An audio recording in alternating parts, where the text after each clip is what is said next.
예, 오늘은 이사야 7장의 말씀을 가지고 나의 머리이신 하나님, 나의 머리이신 하나님이라는 제목으로 함께 하나님 말씀을 나누도록 하겠습니다.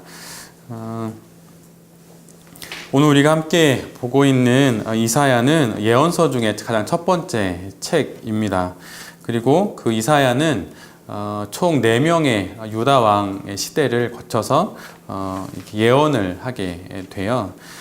그런데 오늘은 그 왕 중에 요담의 아들인 아하스 왕과 관련된 이야기입니다. 아수르라고 하는 나라가 크게 성장을 하게 됩니다. 근데 대국으로 성장하면서 그 주변의 나라들을 하나둘씩 복속시키게 돼요. 그런데 그런 와중에 위기감을 느낀 우리가 함께 읽은 세번역 성경에서는 시리아로 나오고 개역개정에서는 아람이라고 나오는데 그 아람이라고 하는 나라와 또 이스라엘이라고 하는 북이스라엘이죠. 북이스라엘이 각각 위기감을 느끼게 됩니다. 그러면서 둘이 동맹을 맺게 되고 동맹을 맺어서 세력을 갖고 주변의 나라들의 자신의 힘을 과시하게 되죠. 그러다가 드디어 남유다를 공격하게 됩니다. 북이스라엘에게는 형제 나라인 그 남유다를 북이스라엘이 시리아, 즉 아람과 함께 동맹을 맺어서 남유다를 공격을 하는 것이죠. 바로 그때 그 당시에 남유다의 왕이 바로 아하스입니다. 근데 유다의 왕 아하스는 말 그대로 공경에 처하게 됩니다. 이때 그의 마음을 성경을 이렇게 기록하고 있어요. 숲이 바람의 흔들림 같이 흔들렸더라. 개역개정에서 이렇게 기록하고 있는데 그냥 이렇게 슬쩍 읽으면 뭐 그런가 보다 이렇게 생각할 수 있지만 저는 이 문장을 읽고 되게 시적이다라는 생각이 들었습니다. 세차게 부는 바람에 커다란 나무가 흔들리듯 그렇게 그의 마음이 또 유다 백성들의 마음이 흔들렸다고 하는 것이죠. 그래서 공경에 처한 아하스 왕은 어떻게든 이 상황에서 벗어나려고 안간힘을 쓰게 됩니다. 근데 아하스가 이스라엘의 남유다의 왕이 될 때 그의 나이가 20살이었어요. 20살 청년인 왕이 할 수 있는 게 그리 많지 않았을 것입니다. 그래서 그는 급기야 그의 아들을 몰렉에게 인신제사로 바치는 데까지 이르게 돼요. 자세히 보면 짐승 모양의 커다란 난로 형태인데 그 난로의 입에다가 자녀를 바치는 것입니다. 그 난로의 입에다 아들을 넣어서 몰렉신에게 바치는 것까지 하게 되죠. 이것만 봐도 그가 얼마나 위기에서 벗어나고 싶었는지 또 얼마나 흔들렸는지 그대로 보여줍니다. 이 끔찍한 일을 그가 그래서 그 위기 가운데 어떻게든 벗어나기 위해서 이런 끔찍한 일을 벌이기도 하는 것이죠. 위기가 닥치자 그의 영혼이 그 위기 앞에서 사정없이 흔들리는 것입니다. 그의 영혼을 붙잡아 줄 것은 없었고 영혼의 중심은 계속 흔들렸고 그래서 눈에 보이는 대로 뭐든지 하게 된 것이죠. 바로 그때에 하나님께서 이사야를 아하스에게 보냅니다. 그리고 이사야는 하나님의 말씀을 전합니다. 4절 중반부쯤에 나오는데요. 개역개정으로 읽어드리면 이런 말입니다. 너는 삼가며 조용하라. 르신과 아람과 르말랴의 아들들이 심히 노할지라도 이들은 연기나는 두 부직갱이 구루터기에 불과하다. 두려워하지 말며 낙심하지 마라. 그리고 아람과 이스라엘의 계획, 즉 남유다를 정복하고 아하스 왕을 끌어내리려고 하는 그 계획들은 이루어지지 않을 거라고 이사야의 입술을 통해서 하나님께서 아하스에게 들려주십니다.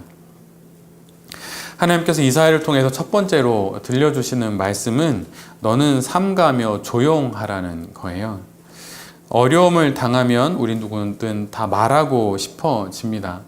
그런데 그 말이 오히려 나를 어렵게 할 때도 많이 있지요. 그래서 말하기 전에 먼저 우리는 들어야 합니다. 여러분은 하루의 시작을 어떻게 시작하시나요? 분주하게 또 아침에 일어나서 당연히 회사에 출근하거나 하루의 일들을 하기 위해서 분주하게 움직여야 할 것입니다. 근데 저는 예전에 중고등학교를 다닐 때 가끔 새벽 기도를 간 적이 있습니다. 근데 새벽 기도를 가다 보면 동네에 있는 교회니까 가다 보면 이제 횡단보도를 건너서 제가 다니던 교회는 산 꼭대기에 있었는데 가야 되는데 새벽 한 4시 반, 5시쯤 일어나서 집을 나서면 횡단보도에서 교회 권사님들을 간혹 만날 때가 있어요. 그래서 교회 어르신들을 만날 때가 있습니다. 그런데 새벽이지만 모양새를 보아하니 눈에 익은 모습이어서 그분들에게 고개를 숙여서 인사를 드렸어요. 안녕하세요. 이렇게 인사를 드렸습니다. 그런데 그러면 권사님들이나 어르신들이 저를 바라보시고 그냥 고개만 끄덕하시고 아무 말씀도 하지 않으시고 그냥 횡단보도를 건너서 교회로 올라가시는 거예요. 근데 그 당시 어린 제가 봐도 좀 예의가 없게 느껴졌었어요. 그래 나중에 근데 그 이유를 알게 됐습니다. 그분들이 왜 그랬는지 알게 되었어요. 그것은 하루의 첫 말을 하나님께 드리고 싶었던 거예요. 그래서 하루에 자신의 입술을 열어서 첫 번째로 고백하는 것이 기도이기를 원했고, 그래서 길거리에서 같은 교회를 다니는 아이를 만나도 눈인사 정도만 하신 것이죠. 여러분은 이걸 어떻게 생각하시나요? 좀 심하다고 생각이 드시나요? 물론 그럴 수도 있겠지만 저는 사실 나중에 그 말을 듣고 그분들의 행동을 이해하게 됐습니다. 그리고 때로는 이분들의 그 모습을 보고 저는 하루의 첫 시작을 혹시 기도로 시작하는지 아니면 다른 어떤 걸로 시작하는지 생각해 보게 되었습니다. 세월이 지나 저도 하루의 시작에 가장 먼저 제 입술로 하나님을 찾고 또 부르고 싶은데 그럴 때마다 새벽 그 횡단보도에서 만났던 권사님들과 성도님들의 모습을 떠올리곤 합니다. 그래서 도전이 되고 또 은혜가 되어서 그렇게 해보기도 하죠. 저는 사실 요즘에 돌베개 교회에 온 이후에 새벽에 일찍 일어나게 되면 한 20분 정도 가장 먼저 기도를 합니다. 제 방으로 가서 아무 말도 하지 않고 침묵으로 무엇을 구하지도 않고 그저 하나님께 곁에 있는 시간을 20분 정도 가져요. 그래서 타이머를 맞춰놓고 그렇게 기도를 합니다. 그런데 그 20분 하루의 첫 시작, 그 첫 영혼의 입술을 열어서 하나님과 20분 동안 같이 머무는 그 시간이 너무나도 좋습니다. 우리 돌베개 가족들도 그렇게 기도하셨으면 좋겠어요. 아침에 하루의 첫 시작을 혹시 첫 말을 그 첫 말로 누구를 찾으십니까? 혹시 핸드폰을 보시거나 아니면은 다른 책을 보거나 그러는 걸로 시간을 혹시 여셔서 하루를 시작하진 않으십니까? 가장 먼저 주님께 먼저 기도할 수 있는 우리가 되었으면 좋겠습니다. 그래서 우리가 우리의 영혼의 눈을 열어서 우리의 입술을 삼가고 조용히 주님을 만나는 그 하루의 일상의 시작이 그렇게 된다면 우리가 어떤 일을 만나든 또 어떤 어려움을 만나든 그 상황 가운데 누구에게 전화하고 싶거나 누구에게 이 말을 꼭 하고 싶거나 도움을 요청하고 싶기 이전에 분명 주님께 충분히 더 많이 기도하고 싶은 마음이 생기게 될 것입니다. 현대의 많은 일들은 사실은 말을 많이 하기 때문에 벌어지는 일들이지 말을 적게 하기 때문에 벌어지는 일들은 거의 없는 것 같아요. 그래서 늘 나의 영혼의 입술이 조용해야 할 때인지, 그래서 하나님의 말씀을 들어야 할 때인지, 아니면 내가 입술 열어서 누군가에게 말을 해야 할 때인지 잘 구분하고 그 무엇보다 하루의 첫 시작을 조용히 영혼의 입술을 삼가며 하나님께 나아가서 기도하는 것이 우리 모두가 우리의 영혼의 그 습관으로 가질 수 있기를 바랍니다. 그리고 하나님께서 연이어서 이사야를 통해서 하시는 말씀은 바로 이것이에요. 유다를 치려고 하는, 또 아하스 왕을 치려고 하는 그 계획들은 성공하지 못할 것이라는 겁니다. 왜냐하면 그들은 한갓 인간에 지나지 않기 때문이고 그들은 인간의 아들들에 지나지 않기 때문이에요. 그래서 부지깽이라고 말을 하시죠. 거대한 왕국이 아니라 이 불쏘시개에 지나지 않는 그런 부지깽이에 지나지 않는 사람들이라고 말하면서 하나님을 바라볼 것을 이야기합니다. 그러면서 아하스 왕에게 이사야가 이렇게 이야기하죠. 믿음 안에서 굳게 서지 못하면 절대로 굳게 서지 못할 것이다. 믿음 안에 굳게 서지 못하면 절대로 굳게 서지 못할 것이다. 나라의 운명이 그리고 왕의 생명이 위기에 처했습니다. 어느 누가 그 상황에서 두렵지 않고 절망스럽지 않을 수 있겠습니까? 그런데 하나님께서 말씀하시는 거예요. 두려워 말고 낙심하지 말라고 말입니다. 공포와 두려움의 상황에서 벗어나겠다는 생각에만 집중하다 보면 실수하게 됩니다. 그럴 때는 오히려 정신을 더욱 바짝 차려서 내가 지금 어떤 상황에 있는지 잘 돌아봐야 하는 것이죠. 제가 아이들에게 최근에 많이 하는 말 중에 하나는 이런 말이에요. 비겁하지 말아라 라고 하는 이야기를 자주 합니다.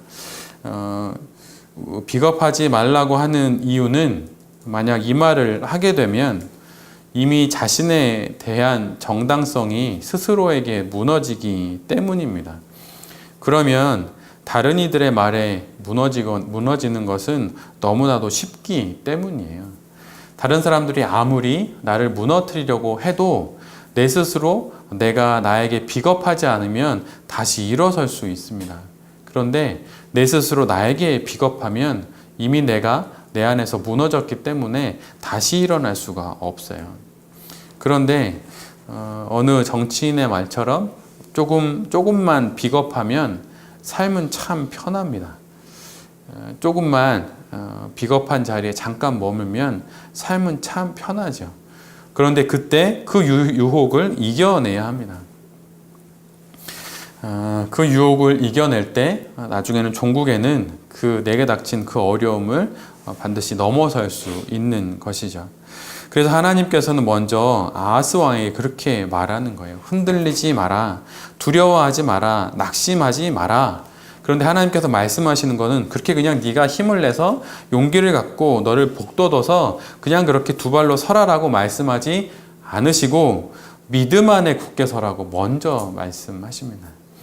믿음 안에 설 때 우리가 비로소 그것을 기반으로 해서 굳건히 일어설 수 있기 때문이죠.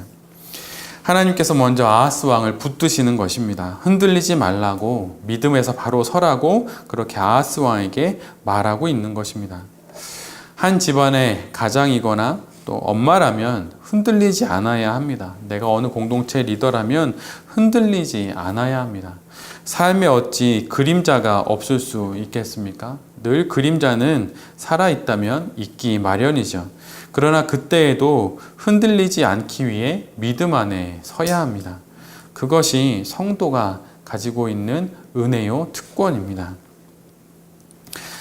그런데 하나님께서 연이어서 아하스에게 이렇게 말씀하심에도 불구하고 아하스는 그것을 믿지 못한 것 같습니다. 오늘 본문 9절과 우리가 함께 읽지 않았지만 10절 그 사이를 읽어보면 아하스의 모습은 아직도 이것을 믿지 못하는 것 같습니다. 성경을 가끔 읽다 보면 우리가 이렇게 스토리를만 쭉 따라가다 보면 성경 그 사이사이에 숨어있는 그 느낌들을 잘 모를 수가 있어요. 그래서 어느 목사님은 성경은 평면적인 텍스트로 읽을 것이 아니라 이렇게 울퉁불퉁한 텍스트로 생각하고 그 절과 절 사이에 숨어있는 것들을 읽어낼 수 있는 눈이 있으면 훨씬 더 성경을 살아있는 말씀으로 읽을 수 있다, 이렇게 이야기를 하셨습니다. 그런데 오늘 본문의 9절과 또 10절 사이를 읽어보면 아하스의 모습은 아직도 이사야를 통해서 전해진 하나님의 말씀을 믿지 못하는 것 같습니다. 그러자 하나님께서 다시 아하스에게 이사야의 입술을 통해서 이렇게 말씀하세요. 정 믿지 못하겠으면 징조를 구해라. 깊은 데에서든지 높은 데에서든지 그 어느 곳에서든지 징조를 구하라 말씀하십니다. 너가 만약에 저 깊은 곳에서 이루어질 어느 하나의 징조를 구한다면 내가 그것도 내가 보여주겠다는 말씀입니다. 어느 누구도 가볼 수 없었던 높은 곳에서의 어떤 징조를 원한다면 그것도 보여주겠다는 것이죠. 그런데 이것에 대한 아하스의 반응은 참 신실해 보입니다. 나는 구하지 않겠습니다. 나는 하나님을 시험하지 않겠습니다. 여러분은 이 아하스의 말이 참 신실한 믿음의 사람의 고백처럼 보이십니까? 그런데 사실 이 말은 완곡한 표현이지만 그런 건 사실은 필요 없다는 이야기입니다. 열왕기하 16장을 읽어보면 오늘 본문에 나오는 아하스가 벌인 일들이 나옵니다. 20살에 왕위에 오른 그 사람 아하스는 하나님만 믿을 수 없다고 생각했습니다. 그래서 그는 아들을 제물로 바쳤어요. 그리고 이방 민족의 풍속을 따라서 직접 산당을 찾아서 제사를 드립니다. 그리고 그는 결정적으로 그는 새롭게 부상하고 있는 아수르의 왕 디글랏 빌레셀에게 사자를 보내게 돼요. 그리고 이렇게 말합니다. 나는 아수르 왕 당신의 신복입니다. 나는 당신의 아들입니다. 이제 아람 왕과 이스라엘 왕이 나를 치니 청하건대 올라와 그 손에서 나를 구원하여 주소서. 그리고는 하나님의 성전에 있고 또 왕의 곳간에 있었던 은과 금을 모두 꺼내서 아수르 왕에게 바칩니다. 여러분 생각해 보십시오. 아하스가 조금 전에 이사야에게 말했던 그 고백, 나는 구하지 않겠습니다. 나는 하나님을 시험하지 않겠습니다. 라고 하는 이 말이 정말 신실한 믿음의 고백입니까? 그것이 아니라 실은 아하스에게는 믿는 구석이 따로 있었던 거예요. 눈에 보이지 않는 그 하나님, 그리고 이 시리아와 북이스라엘의 위협 앞에서도 무엇인가 딱히 보여줄 게 없는 것처럼 느껴지는 그 하나님이 아니라 지금 거대한 제국으로 성장하고 있는 아수르 왕에게 도움을 청하는 것이 더 낫겠다 말하고 나는 당신의 신하요, 난 당신의 아들이라고 말함으로 그의 도움을 받겠다고 결심한 겁니다. 그러기에 아하스 왕이 그 이사야의 말이 귓등에도 들리지 않았던 것이죠. 그에게는 믿는 구석이 있었던 것입니다. 떠오르는 새로운 세력 아수르가 그가 믿었던 것이죠. 여러분은 혹시 하나님을 믿으십니까? 아니면 아수르와 같이 내 삶에 떠오르는 새로운 힘을 가진 무엇을 믿으십니까? 성도란 하나님을 믿는 사람이죠. 내 눈앞에 힘이 있고 능력이 있고 나를 도와줄 수 있는 그런 것들을 가지고 있는 그런 사람이 아니라 하나님을 하나님으로 고백하며 살아가는 사람이 바로 성도입니다. 일주일에 아니면 하루에 겪는 여러 가지 일들 속에서 여러분 하나님께 많은 것을 간구하십니까? 아니면 도움을 요청할 사람에게 전화를 하고 그들의 관심을 가지려고 애쓰십니까? 믿는 구석이 따로 있지는 않으신가요? 그래서 우리에게 들려주신 하나님의 말씀을 이렇게 그냥 예, 알겠습니다. 그런데 저는 하나님을 시험하지 않겠습니다. 라고 하는 그런 그럴듯한 말로 그렇게 하나님 앞에 마땅히 나가야 할 그 믿음의 간구를 하지 않고 계신 것은 아니십니까? 우리 모두는 정말 하나님 앞에 그렇게 간구하는 사람이 되었으면 정말 좋겠습니다. 오늘 본문에 보면 이사야가 끊임없이 아하스 왕을 깨우치려고 하지만 아하스는 깨우치지 못합니다. 더더욱 그럴 수밖에 없었던 것은 그가 너무 어렸기 때문일 수도 있을 것 같아요. 철이 없고 정치적인 경험도 없고 분별이 없고 또 그러게 담력도 없는 상황에서 나라의 국운은 흔들리고 본인은 답이 없으니 얼마나 답답했겠습니까? 근데 바로 이 상황에서 바로 자신의 머리를 하나님이 아닌 다른 것으로 하려고 하는 바로 이 상황에서 하나님을 자신의 머리로 삼는 것, 그것이 바로 우리 모두가 해야 할 일입니다. 우리 모두는 우리가 살았던 대로 결국 죽게 될 것입니다. 그것이 바로 이 사람의 인생인 것 같아요. 사람이 참 변하지 않지요. 마치 사람의 인생이란 아주 거대한 배를 운전하는 것과 같다라는 생각을 해보게 됩니다. 거대한 배를 돌리는 것은 작은 키에 지나지 않지만 그 키를 돌리면 배가 돌아가긴 하지만 아주 큰 저항에 부딪히기도 합니다. 그래서 큰 유조선 같은 배들이 항구에 접안하게 될 때 그때 그 항구에 들어오기 아주 수 킬로 전에 엔진을 끈다고 해요. 그 엔진을 끄는 이유는 이렇게 밀려오는 힘 때문에 엔진을 끄고 그 밀려오는 힘을 안고 서서히 속도를 줄여가면서 항구에 들어온다고 하는 것이죠. 만약에 항구 가까이에서 엔진을 끄면, 그리고 거의 다 와서 엔진을 끄게 되면 오던 힘에 의해서 항구에 충돌하고 마는 것입니다. 그래서 아주 멀리서 미리 엔진을 끄고 항구에 진입하고 천천히 힘을 줄여가면서 나중에 이제 항구에 도달하게 되는 것이죠. 우리의 인생도 마찬가지인 것 같아요. 내가 살아온 방식, 그 방식대로 우리는 죽음이라는 곳에 이르게 됩니다. 살아온 것과 달리 전혀 다른 모습으로 죽지는 않아요. 그렇기 때문에 내가 하나님을 의지하는 그 사람만이 나중에 우리의 코끝의 호흡이 끝나는 그 순간에도 하나님께 의지할 수 있는 것입니다. 하나님을 의지 않고 다른 것을 나의 머리로 삼고 살다가 생의 마지막 순간에 나의 머리를 하나님으로 삼을 수는 없는 거죠. 예전에 우리나라에서 참 많이 했던 그 속담이죠. 얘기 속담 중에 그 개처럼 벌어서 정승처럼 쓰고 산다고. 저는 그 말을 들을 때 참 이건 아니다라는 생각이 들었어요. 그 이유는 개처럼 벌면 개처럼 쓰게 돼 있기 때문입니다.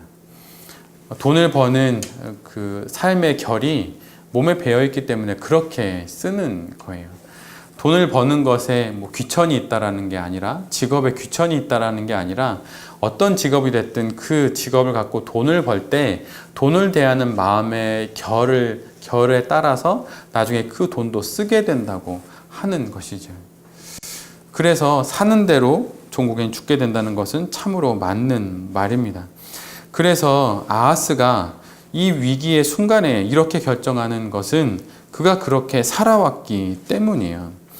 열왕기 하를 자세히 읽다 보면 아하스가 나중에 어떤 일까지 벌이냐면 아수르를 찾아갑니다.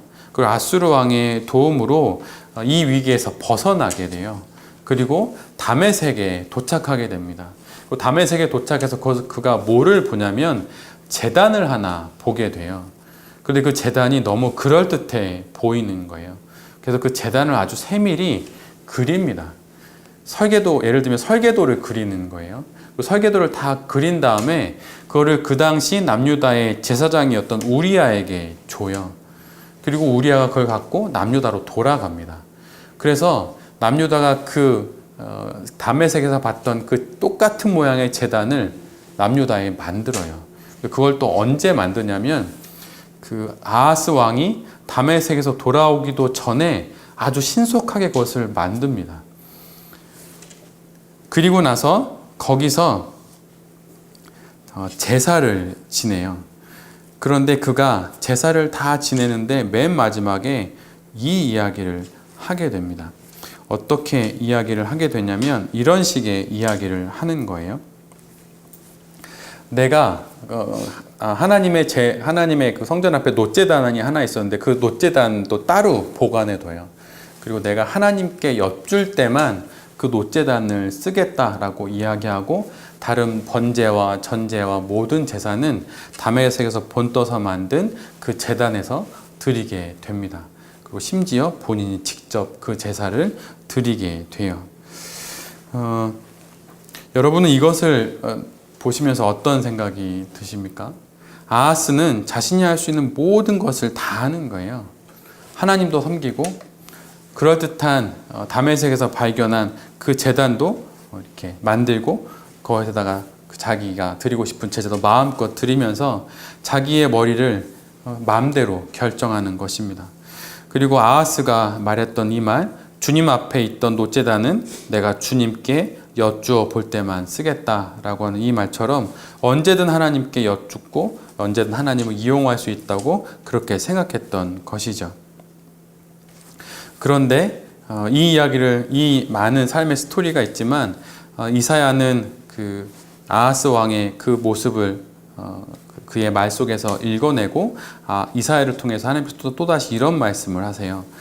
다윗 왕실은 백성의 인내를 시험한 것만으로도 부족하여 이제는 하나님이 인내하기까지 시험해야 하겠습니까? 즉 앞에서 이야기했던 아하스의 그 거절, 저는 하나님을 시험하지 않겠습니다. 하나님께 징조를 구하지 않겠습니다라고 하는 이것이 오히려 하나님의 인내를 시험하는 것이라고 말하고 있는 것입니다. 오죽했으면 할 수 있는 모든 몸부림을 한 사람이 아하스이지만 그는 하나님에게 온전히 의지하지 않았던 것이죠. 어떠한 징조도 구하지 않게 됩니다. 그런데 바로 이렇게 하나님의 징조를 구하지 않은 아하스의 이야기는 이렇게 끝나지만 그 다음에 우리 모두가 잘 알고 있는 이사야 7장 14절에 그 위대한 징조가 나타납니다. 그것이 무엇이냐면 바로 임마누엘의 징조예요. 처녀를 통하여서 아들을 낳겠다고 하시는 임마누엘의 징조입니다.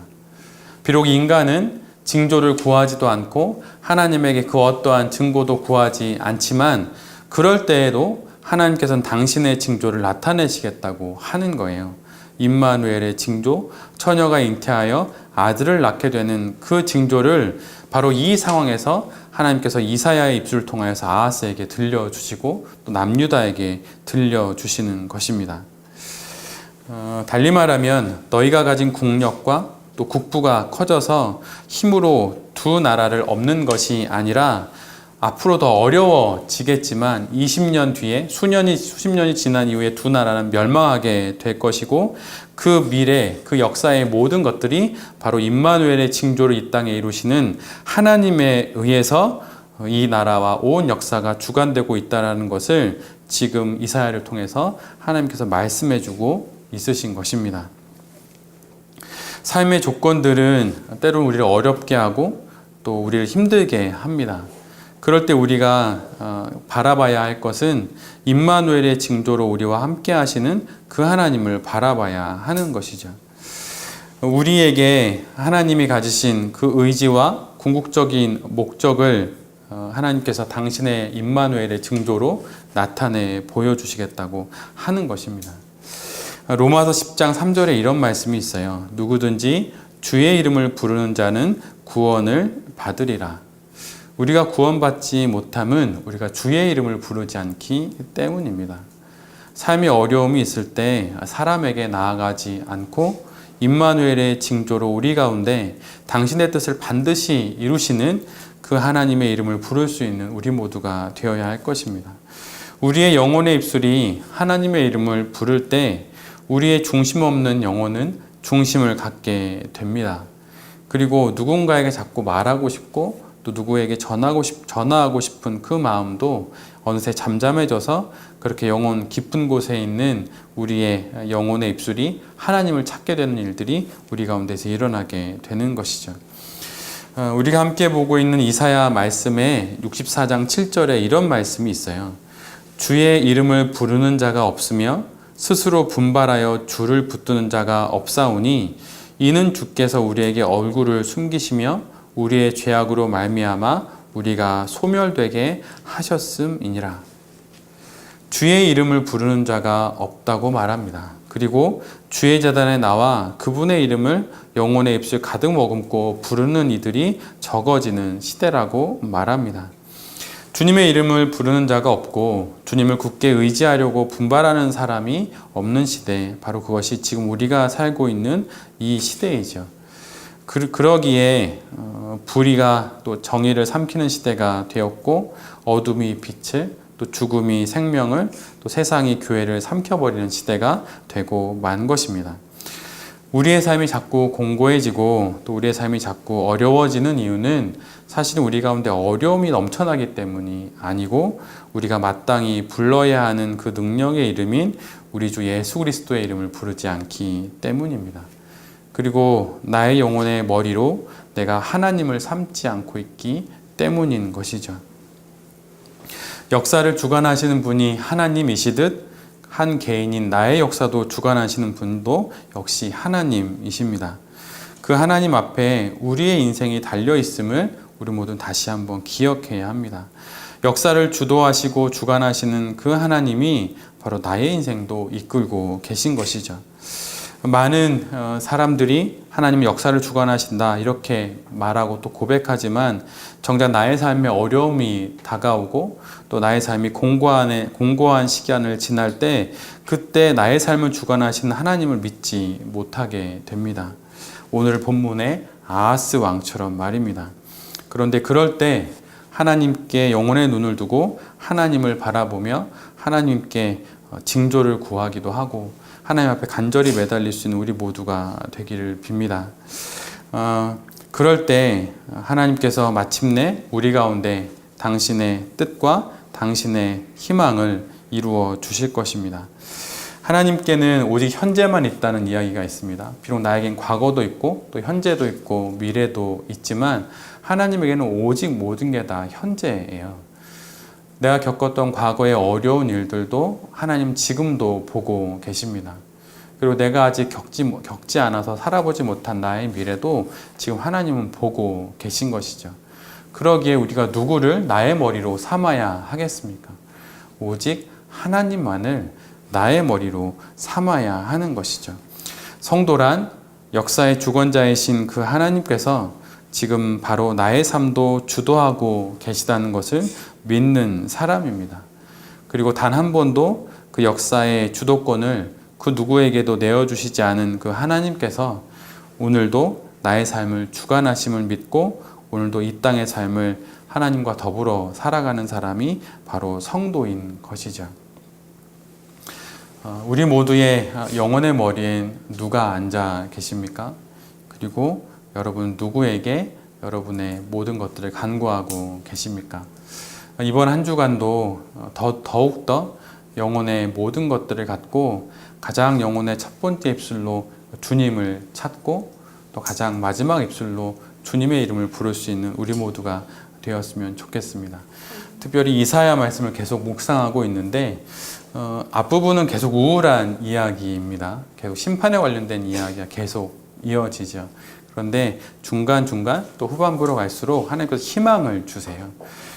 빛을 만나기 위해서는 어둠을 지나갈 수밖에 없습니다.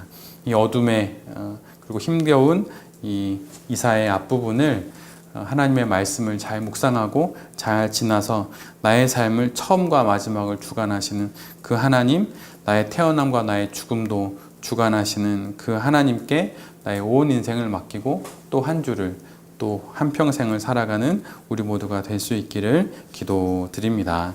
아멘.